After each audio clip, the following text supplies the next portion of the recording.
Top news சேனலை subscribe பண்ணாதவங்க மறக்காம கீழ இருக்க ரெட் கலர் பட்டனை பிரஸ் பண்ணி சப்ஸ்கிரைப் பண்ணுங்க. மேலும் செய்திகளை உடனுக்குடன் அறிய பக்கத்துல இருக்க பெல் பட்டனை பிரஸ் பண்ணுங்க. பொள்ளாச்சி பாலியல் வன்கொடுமை விவகாரம் தமிழகத்தையே அதிர்ச்சிக்குள்ளாக்கி உள்ளது. இந்த சம்பவத்திற்கு கண்டனம் தெரிவித்து பல்வேறு தரப்பினர்களும் கேள்வி எழுப்பி வருகின்றனர்.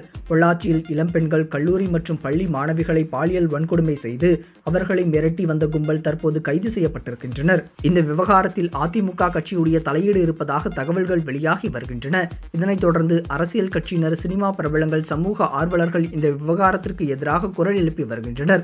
இது குறித்து நடிகர் மனோபாலா தற்போது ஒரு வீடியோவை வெளியிட்டிருக்கிறார். அதில் அவர் கூறியிருப்பதாவது: வணக்கம். பொள்ளாச்சி சம்பவம் இன்னைக்கு ரொம்ப மனச வேதனையும் வருத்தத்தையும் கொடுக்கறது. நம்ம நாட்டிலே தான் இருக்குமா, எங்க இருக்கோம் அப்படிங்கிறது ஒண்ணுமே புரியல. ரொம்ப இந்த மாதிரி பெண்களை சீரழிக்க அந்த கொடும்பாவிகளை இம்மிடியா, அதாவது யோசனையை கோர்ட்டு கொண்டு போறது, ப்ராசஸ் பண்றது, அப்புறம் இது பண்றது, இந்த மாதிரி லேட்டா எதுவும் பண்ணாதீங்க தயவு செய்து. போலீஸ்காரங்களை, மற்ற சட்ட வல்லுநர்கள் எல்லாரையும் கேட்கிறேன், உடனடியா அவங்களுக்கு தண்டனை வழங்கி இது ஒரு பாடமா இருக்கணும். இனிமே எவனுமே இந்த மாதிரி செய்யக்கூடாது, அந்த மாதிரி இருக்கணும். தயவு செய்து பெண்களே, இந்த மாதிரி வாட்ஸ்அப்பு இதெல்லாம் இருக்கு, எல்லாமே மாடர்னா தான் இருக்கு.